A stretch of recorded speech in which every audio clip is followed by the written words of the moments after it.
اللہ اللہ اللہ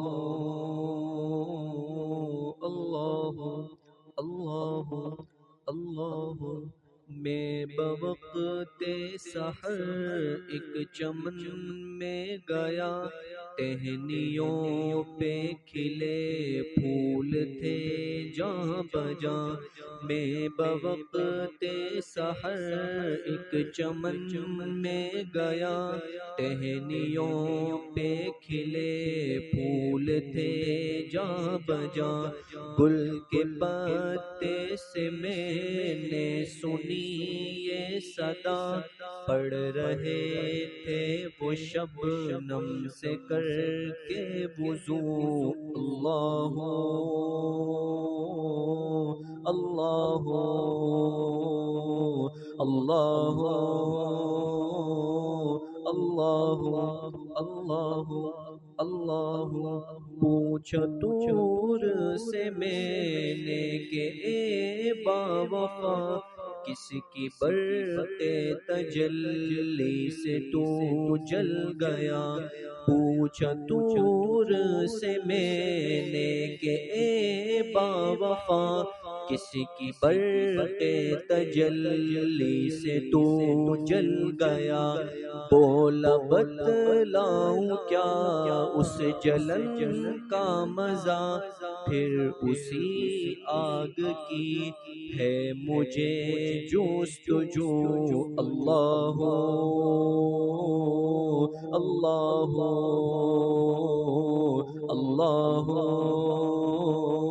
اللہ اللہ اللہ پوچھا بلبل سے میں نے کہ اے بتلا، کس کے رخ سار گالوں پہ ہے تو فدا، پوچھا بلبل سے میں نے کہ اے بتلا، کس کے رخ سار گالوں پہ ہے تو فدا، کس کے غم میں ہے تیری یہ حالت تباہ، بولی آنکھوں سے اپنا بہا کے لہو، اللہ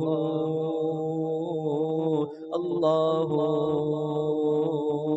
اللہ اللہ اللہ اللہ یہ زمین جب نہ تھی، آسمان جب نہ تھا، کوئی یہاں جب نہ تھا، کوئی وہاں جب نہ تھا، یہ زمین جب نہ تھی، آسمان جب نہ تھا، کوئی یہاں جب نہ تھا، کوئی وہاں جب نہ تھا، پڑھ رہے تھے وہ سب مل کے یہ روبرو، اللہ اللہ اللہ اللہ اللہ اللہ اللہ اللہ اللہ تیرا خادم ہوں لیکن گناہ گار ہوں، تو ہے بحر کرم میں شرم سار ہوں، تیرا خادم ہوں لیکن گناہ گار ہوں، تو ہے بحر کرم میں شرم سار ہوں، میں شفاعت نبی کا طلبگار ہوں، تو نے فرما دیا ہے کہ لا تقنطوا، اللہ اللہ اللہ اللہ اللہ اللہ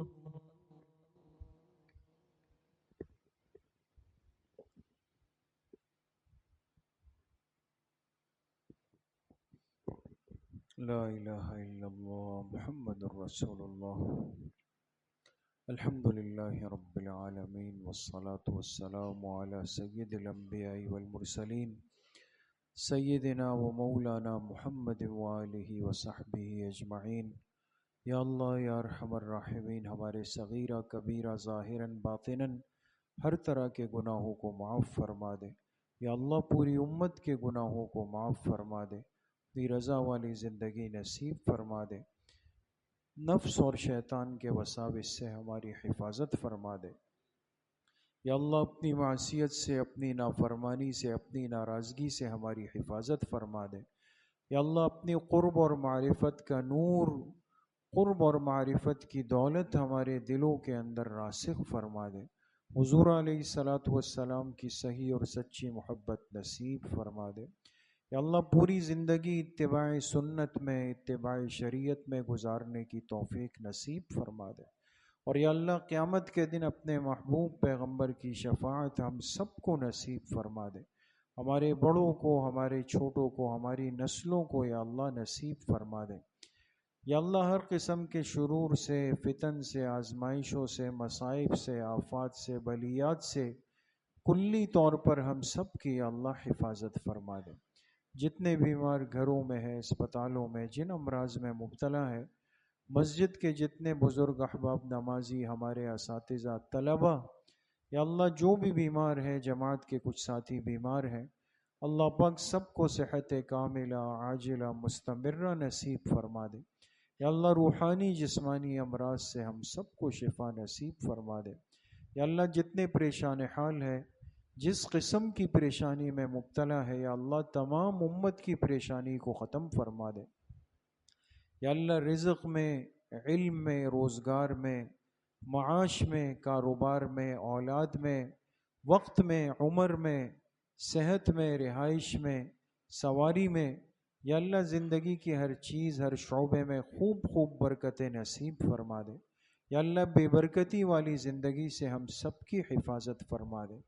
یا اللہ پوری دنیا میں مسلمان جہاں جہاں مظلومی میں ہے، سب کی مدد و نصرت فرما دے۔ بالخصوص یا اللہ قبلہ اول کے مظلوم فلسطینی مسلمانوں کی مدد و نصرت فرما دے۔ یا اللہ مجاہدین کے لشکروں کو ان ظالم یہودیوں پر، جابروں پر مسلط فرما دے۔ یا اللہ قبلہ اول بیت المقدس کو آزادی کی نعمت نصیب فرما دے۔ یا اللہ حرمین الشریفین کی حاضری اور دیدار ہم سب کو بار بار نصیب فرما دے۔ یا اللہ پوری دنیا میں جو دعوت کی محنت ہو رہی ہے، ان کی چلت پھرت سے، ان کی محنت سے یا اللہ ہدایت کی ہواؤں کو عام فرما دے۔ اللہ ہمارے یہاں جماعت آئی ہوئی ہے، یہاں سے الحمدللہ جماعت گئی ہوئی ہے، یا اللہ ان آنے والوں کو، ان جانے والوں کو دین دنیا کی خوشیاں، برکتیں، وسعتیں نصیب فرما دے۔ یا اللہ جتنے طلبہ عزیز ہیں سب کو علم نافع کی دولت سے مالا مال فرما دے۔ ہمارے حضرت مفتی صاحب نور اللہ مرقدہ، جو ان تمام سلسلوں کے بانی مبانی تھے، متفکر تھے، یا اللہ ان کی قبر کو جنت کا باغیچہ بنا دے۔ تمام امور سلاسل خیر کو ان کے حق میں، ہمارے والدین، اساتذہ اکرام، کل امت مسلمہ کے حق میں صدقہ جاریہ فرما دے۔ ہماری اس مسجد کو اور یہاں کے تمام سلسلوں اور شعبوں کو یا اللہ اخلاص کے ساتھ قیامت تک کے لیے قبول فرما دے۔ آج کی مجلس میں جتنے ساتھی، جتنے احباب، جتنے طلبہ، جتنے علماء محبت کے ساتھ تشریف لائے بیٹھے رہے، یا اللہ سب کو اپنی شان کے مطابق خوشیاں، برکتیں، وسعتیں، سعادتیں، راحتیں، نعمتیں، جھولیاں بھر بھر کے نصیب فرما دے۔ یا اللہ ہم سب کا خاتمہ بالایمان و بالخیر نصیب فرما دے، کلمے والی زندگی اور کلمے والی موت نصیب فرما دے۔ یا اللہ ہماری دعاؤں کو اپنے فضل و کرم سے، فضل و رحمت سے اپنی بارگاہ میں قبول و منظور فرما دے۔ وصلی اللہ وسلم علی نبینا محمد وآلہ وصحبہ اجمعین برحمتک۔ السلام علیکم۔